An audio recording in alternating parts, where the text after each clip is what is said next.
Hey guys, what's up? Just thought I would do a video, show off what I've been playing around with in the beta. I was pretty intrigued by this Relentless Fury axe as soon as that was initially teased in the first beta spoils. And I was like, man, that's a low level axe, it doesn't do much damage, but it's got some really good mods on it. So I wanted to figure out a way to sort of make an endgame viable way to take advantage of those nice mods that are on it. And I think I've come up with a pretty good result. Level 80 now in the beta.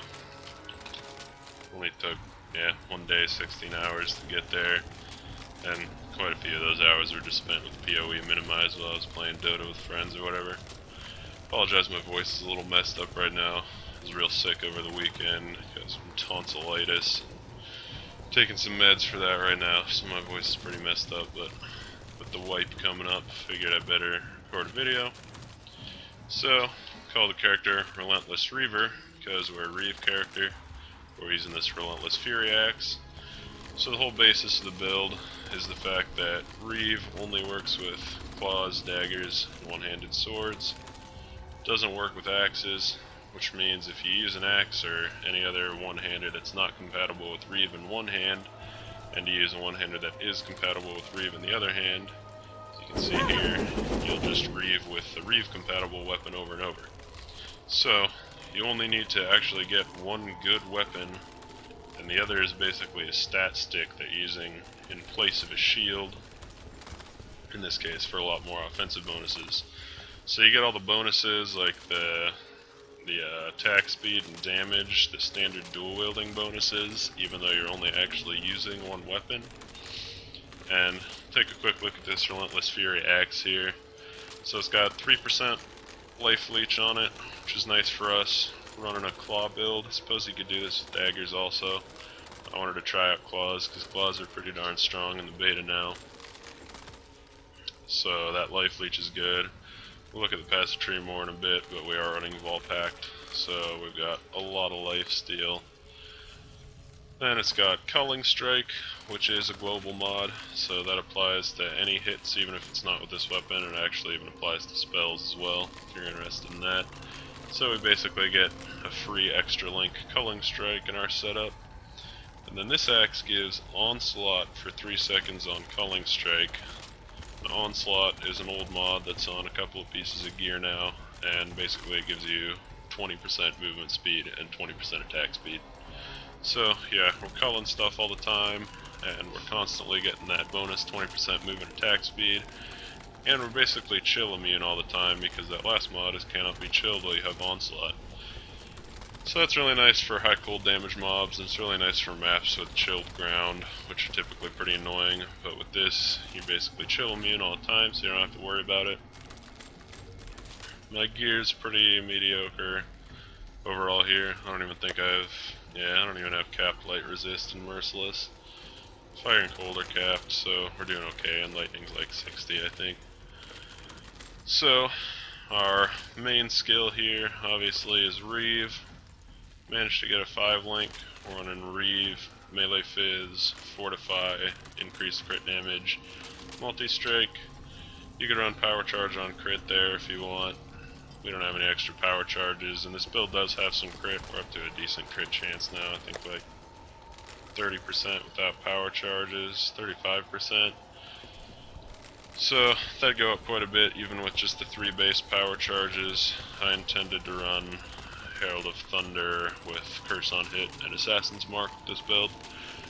Don't have that running right now. Reduced mana gems are kind of hard to come by in the beta, so I've only got the 1, and it just hasn't really been necessary. But your damage will definitely go up and your crit chance and whatnot if you are running that Assassin's Mark Curse on Hit setup. We're just running without curses for now. But yeah, this could be power charged on crit. Or when I was rolling this Trest, I was actually trying to get 3 red, 2 green, and have faster attacks here instead. But I was running low on chromes, didn't feel like rolling more, and figured 4 off was pretty nice, so I just threw the increased crit damage in here instead. And we're attacking plenty fast, so we don't really need the faster attacks. We've got an Ice Golem linked up with Minion Life and Fortify. Ice Golem's real nice for any builds that are not Resolute Technique. into doing any sort of critting, because he gives you accuracy and crit strike chance while he's up. Got a pretty okay Fizz Claw here. It's like a tier 2 claw. It's a cruel difficulty claw that a friend found and gave to me, so you could definitely get a lot better claw. This is definitely not the greatest claw. I would want to go, I've been trying to roll a bunch of Terror Claws. They're the top tier % life leech claw. They have 10% life leech just like this base, but they've got 1.5 base APS. So I was trying to roll one of those, wasn't having any luck. Luckily came by this, which has been serving me pretty well. Rest of the stuff, nothing special. It's just rares. Most of it's pretty bad. Like I said, we don't even have cap light resist. We got some accuracy on a couple pieces, some fizz damage, which is nice for us. Yeah, it's basically just life and resist, trying to cap all your stuff. I've got a Carcass Jack, which would be nice to run eventually. Belly of the Beast would also be nice. Any of those unique chests, if you could work them into your build, once you've got enough resists on your other gear, would be good. I was planning on, I'll probably run this build again once the patch actually goes live. I'll try some other stuff after wipes during the beta, but I really like this build, so yeah, probably run it again once the patch goes live. Planning on running a Rat's Nest for the hat eventually. The move speed's real nice for Reeve. Obviously the attack speed and crit chance is good stuff. And then, yeah, Belly of the Beast or Carcass Jack for the AoE on the chest, and then just stuff to cap out the resists in the other places. If you had really good jewelry, belt, and boots, you could even run Rat's Nest, Carcass Jack or Belly, and Maligaros. All packed, so Reflect's not an issue, and with the recent changes to Reflect, it's not really a big issue for most people anyways. But you could jack your crit multi up as high as you want, since we're Vol packed and have a ton of life steal. But yeah, so right now it's basically just rares to try and cap resists. Only unique we're even using is this Relentless Fury. We're using Hatred, Herald of Ash. Like I said, eventually I'd like to do Herald of Thunder with Curse on hit. And we'll take a look at the passive tree. Started as a ranger because we wanted a bunch of stuff from the duelist and the shadow areas, so good to start halfway in between. You could do this as a shadow, I suppose. Get like these fizz damage nodes instead of going into this evasion and life. I don't know, the ranger seems like it's probably the best start for most Reeve builds, really. So we went down through the evasion and life to start. Grabbed Heart of the Oak here and stun recovery. Heart of the Oak's a really sick node. Got that 30% chance to avoid being stunned is big, and of course the life is nice. Finesse, attack speed, and accuracy. I sort of branched out in both directions.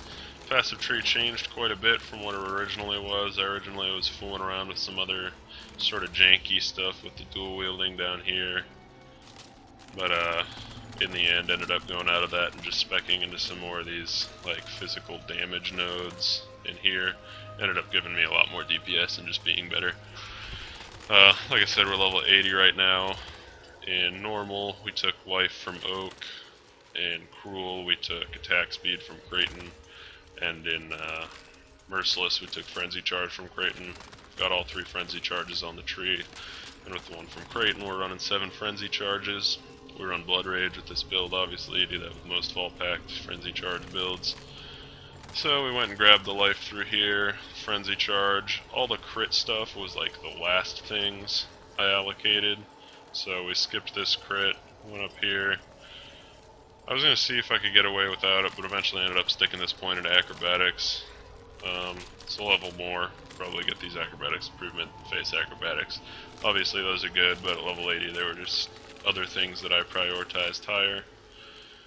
Went up in here, got this life, got this whole big claw wheel, tons of attack speed and damage there, which is really nice. Dipped in here, we eventually picked up these accuracy and crit nodes. We're sitting at pretty good accuracy because I've got some gear at well. I think accuracy is like 90%-ish stuff at my level, which is level 80, so in anything in maps you're actually hitting more than that. Originally we came down around this way and skipped these, but like I said, spec'd out of some other stuff down here that just wasn't great and ended up coming through here. Grabbed these crit chance, assassination because it's a nice node. Got damage here, lots of attack speed, life, and elemental damage. Again, crit chance there. And we needed this also. We needed to pick up a couple intelligence nodes around the tree. Once I get some more int on gear, I'd like to drop this 30 node here. That's just kind of a waste, but we need an intelligence to equip claws and stuff, and we got some int here, and then that nice node we picked up there. So then going down the Rager way, or the Duelist way, originally I went through these and grabbed this life over here. I realized that these are just kind of crap life nodes.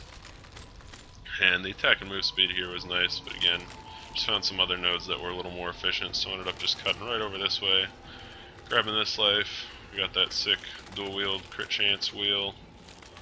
Drop down through this little circle because Dervish is just an extremely strong node.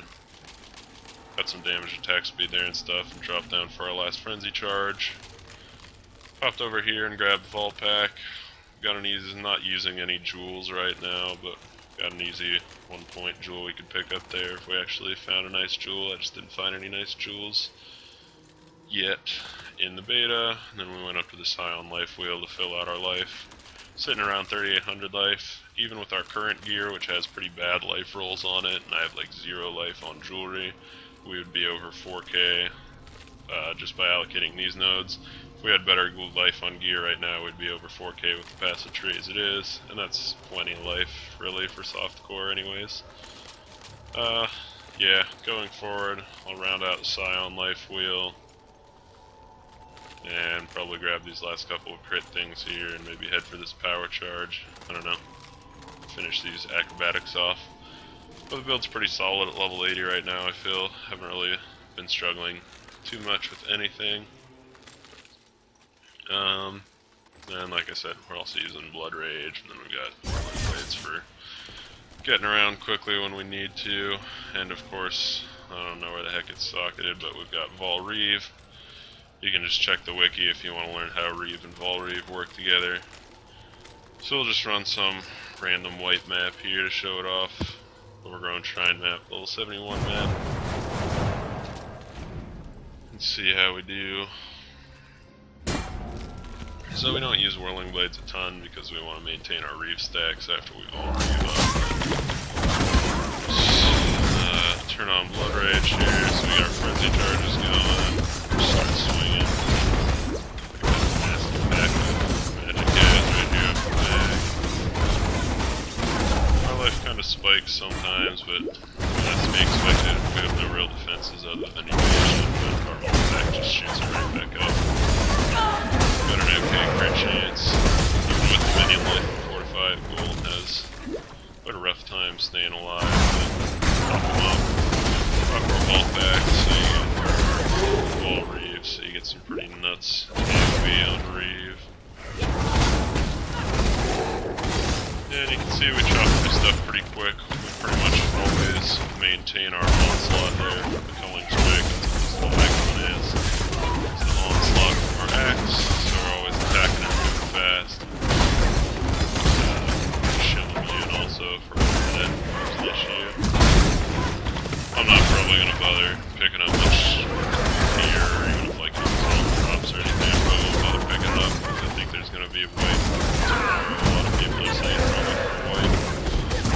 It's just beta freaking wipes, so I'm pretty much done with this character for this phase of the beta. I think the build is viable. This one is Fury Axe. So if I leave anything on the ground, that's why. Worried about picking up items here. I noticed on the beta sometimes it doesn't have to be on live, but it seems like there's still some occasional frame drop issues with certain things. Not sure what that's all about. Resummon our golem. Obviously we don't have to handle it. The primary's not up, but like keep him up as much as we can because we can damage a bit. I'm currently not running an item filter. Just random crap all over the place. Just haven't bothered with it yet.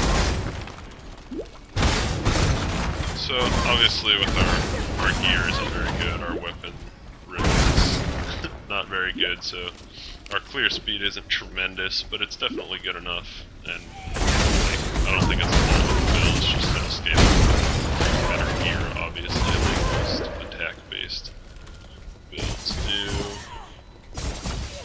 I don't know why. Everybody's been saying it, and I have to say I kind of agree. It seems like throwing blades get way faster for some reason. Here's the boss. She can spike us pretty hard, and her freaking Viper strike hurts, but we sort of share aggro between. I don't know why I'm even picking up items. But yeah, Fall Pact pretty much keeps us alive. As soon as we actually swing back here, our life just shoots back and forth. We've also got really bad Chaos Res, so Blood Rage is kinda painful. It's no big deal. As long as there's stuff for us to hit, and something doesn't kill us, pretty weird. With Fall Pact, this one's lifesteal, 10% difference in lifesteal. The higher end claws now is pretty nuts.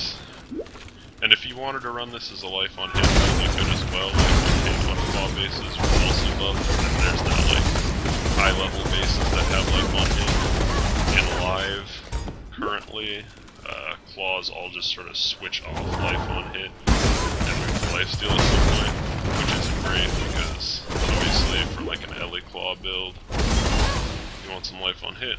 The new Barricade claws are pretty sick. Apples on the Spectral Throw build with claws, and the mana and life on hit combo plus on the Barricade claws is pretty sick for that. But for a Fizz Reeve build like this, definitely want one of those big lifesteal claws. But you could definitely do another Reaver with this Fizz Reeve. You could skip all back and life on hit instead. That's what I had for a long time until I got a decent enough claw, high enough level for Fall Pact to be justifiable. Yeah, I don't know, like, I have a lot of attack speed up the tree and stuff, so Whirling Blades should be fast, but it just seems like, even before I had my whatever it seems like it's a lot faster than it's alive.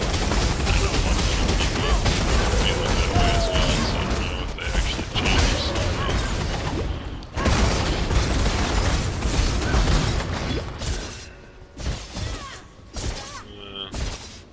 There's a couple other rooms, but whatever. This map's basically done. So, yeah, that's the build. Tried to bring this interesting, unique into an endgame build, and it seems like it's pretty cool. Might not be totally optimal, but I don't know. It's a cool idea, get that offensive offhand that you don't actually have to use, but you still got all the dual wield bonuses, free culling strike, and the onslaught is cool. So, yeah, that's basically the build. Once 2.0 goes live and the expansion actually comes out, like I said, I'll probably run this build again, and then I'll do a more detailed, in-depth guide once I get that fully geared up and running better than this character. So yeah, hope you enjoyed the video. I like to do interesting builds and stuff that other people aren't really doing, even if they're not always the best. So hopefully that inspires you to go out and try make up some funky stuff yourself, and I hope you like this idea. Leave a like on the video if you did, subscribe to my channel if you want to see more, and wish you all a good day and happy life in the Exile world.